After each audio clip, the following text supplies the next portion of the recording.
Vous êtes sur Bénin Business 24 et c'est l'heure du journal. Bonsoir à tous. Chaque année, le 10 octobre est consacré à la santé mentale. Pour 2021, l'accent est mis sur l'investissement en faveur de la santé mentale en raison du fort impact de la pandémie de coronavirus sur l'humain. Et puis, l'utilisation accrue des médias sociaux aurait un effet très néfaste sur la santé mentale de la nouvelle génération hyper connectée, une addiction devenue très fréquente chez les internautes. Enfin, on parle dans cette édition de l'abattage des cocotiers. De nombreuses personnes s'y adonnent à cœur joie, ignorant que cela crée des dommages sur l'environnement.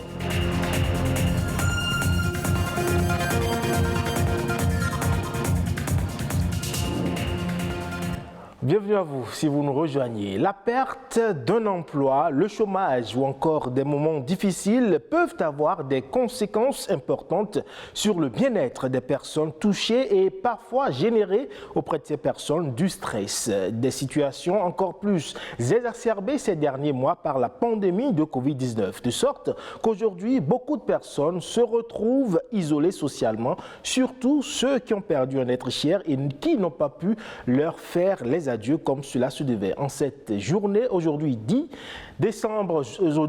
octobre, journée mondiale de la santé mentale, eh bien Patrick Adiabodou revient ici sur les causes de la dépression ainsi que la prise en charge.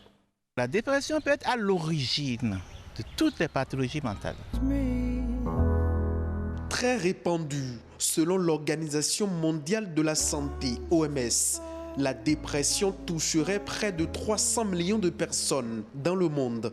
Une personne sur 5 connaîtra un épisode dépressif au cours de sa vie.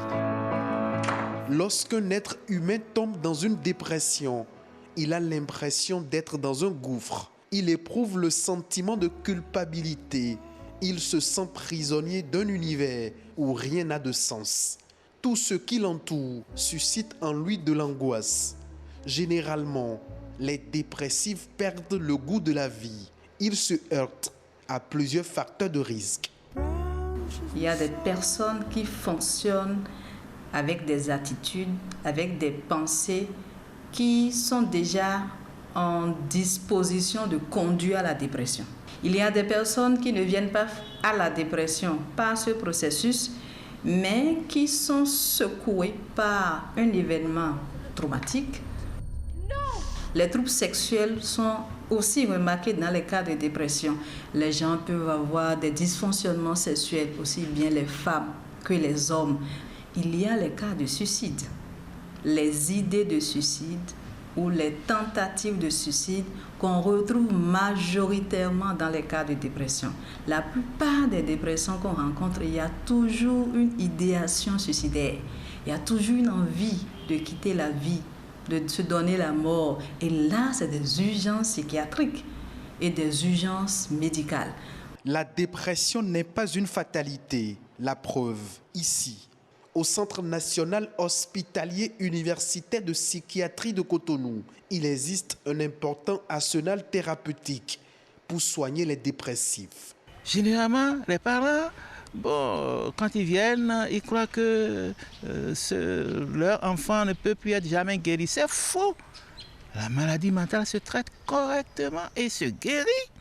Dans la chaîne des habitudes de soins dédiées aux patients, la psychologue clinicienne procède au diagnostic du mal dont souffre le patient pour l'aider à en guérir.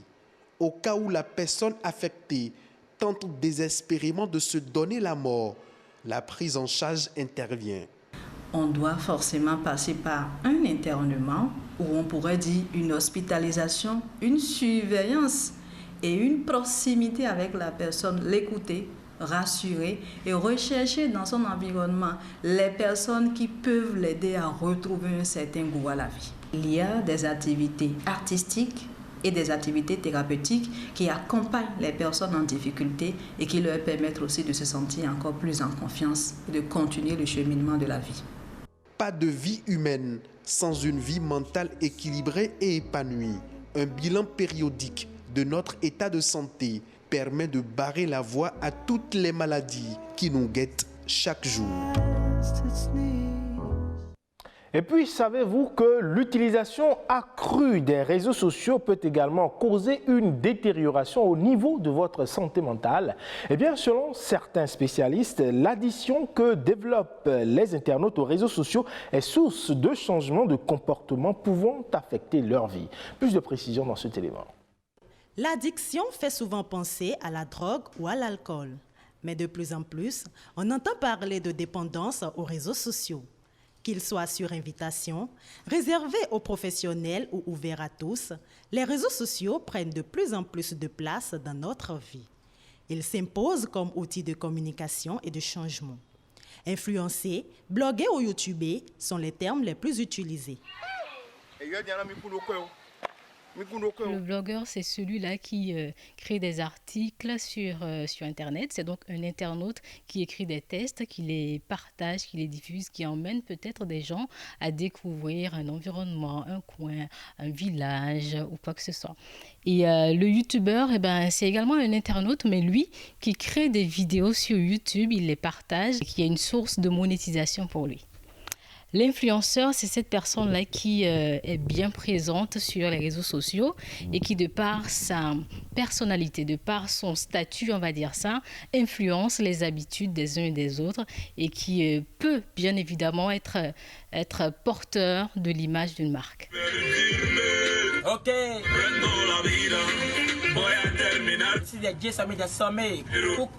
De suiveurs de fil d'actualité, on passe facilement à suiveurs de tendances, de mode de vie ou de points de vue. S'ils apportent de nombreux avantages, les réseaux sociaux ont aussi des impacts négatifs. De femmes, par exemple, on a envie d'être comme ces grandes dames-là qui, par les réseaux sociaux, ont pu atteindre un but, qui, par les réseaux sociaux, sont totalement affirmées aujourd'hui, donc influence positive de ce côté-là. Influence négative, alors moi, je suis tombée sur un reportage sur TF1, par exemple, où la jeune fille, elle était en communication avec quelqu'un qu'elle ne connaissait pas, bien évidemment, mais qui, depuis son profil, le profil qu'elle affichait, la mettait en confiance. Alors un jour, cette personne-là lui a dit, écoute, tes parents, quand ils seront sortis, laisse la porte ouverte et moi, je viendrai. Ses parents n'étaient pas loin. Elle a permis à cet individu-là de venir, tout simplement parce qu'elle a été mise en confiance avec ce que proposait celui-là sur Internet.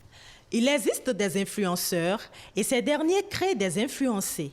À force d'utilisation quotidienne, certains confondent réseaux sociaux et vie privée et d'autres mêlent la fiction à la réalité. Votre vie privée reste votre vie privée. Vous n'avez pas besoin de l'étaler sur Internet. Aujourd'hui, je vois des familles, je vois des parents qui s'amusent à poster des photos de leurs enfants, de leur maison. Je trouve que c'est un danger. On n'a pas idée. Vous vous exposez totalement, vous exposez vos enfants. Vous montrez l'école de vos enfants. Vous montrez en train d'emmener les enfants à l'école. C'est un vrai danger. Il ne faut surtout pas faire ça. Dans un monde de plus en plus individualiste, où l'on ne peut se passer du digital, l'utilisation des réseaux sociaux ne devrait pas être nocive si on en fait bon usage.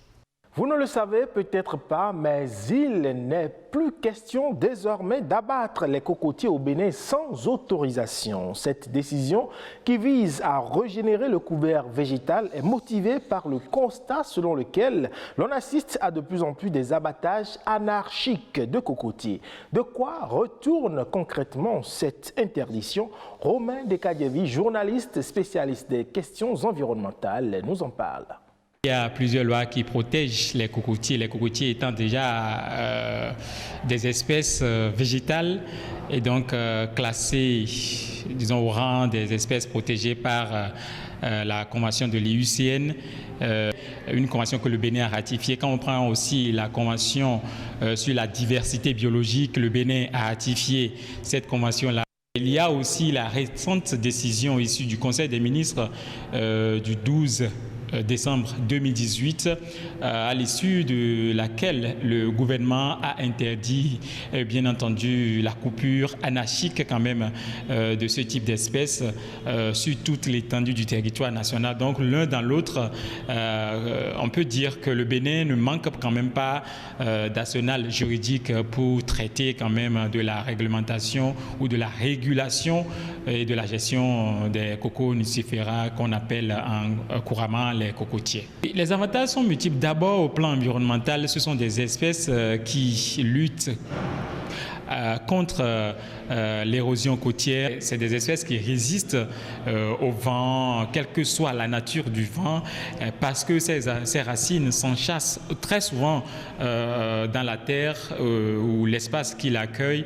Et ça, c'est l'un quand même de ses bénéfices. La noix de coco aujourd'hui est très prisée des Béninois et donc de ce pas, elle est très réclamée, que ça soit au niveau de la pulpe, que ça soit au niveau même disons, de l'enveloppe qui peut être utilisée aujourd'hui même dans l'agriculture biologique. Il y a plusieurs utilisations qu'on peut faire. Aucun objet du cocotier n'est jeté et donc c'est une plante qui est fortement recommandée et son besoin est vraiment exprimé dans le rang des populations. Hors de nos frontières, l'Ouganda s'est imposé des règles strictes durant la pandémie de coronavirus. Les écoles sont fermées depuis mai 2020. Et dans ce contexte, une mère de famille reçoit plusieurs enfants défavorisés chez elle pour leur apprendre le codage informatique. Plus de détails avec nos confrères de France 24. En Ouganda, les écoles sont toujours fermées à cause du Covid-19.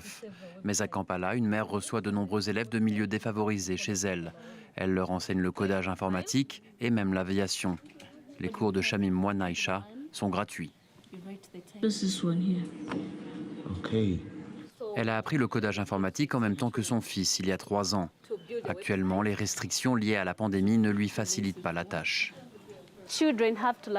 Les enfants doivent apprendre à l'extérieur, dans la cour. Parfois, le soleil est aveuglant. Il fait trop chaud. Et parfois, il pleut. Autre difficulté, la plupart des enfants n'ont pas Internet chez eux. Après le codage, place aux cours et documentaires sur l'aviation. Je suis passionnée par l'aviation et le changement climatique. J'espère qu'un jour, je vais découvrir un biocarburant pour les avions au lieu d'utiliser de l'essence qui nuit à l'environnement. Aujourd'hui, Shamim Mwanaisha cherche des donateurs pour acheter davantage d'ordinateurs portables. L'utilisation d'Internet reste faible en Afrique. D'après l'Union internationale des télécommunications, seuls 16% des 1 milliard d'Africains y ont accès. C'est tout pour ce 19h45 à retrouver sur le www.ortb.bj. Portez-vous bien et à la prochaine.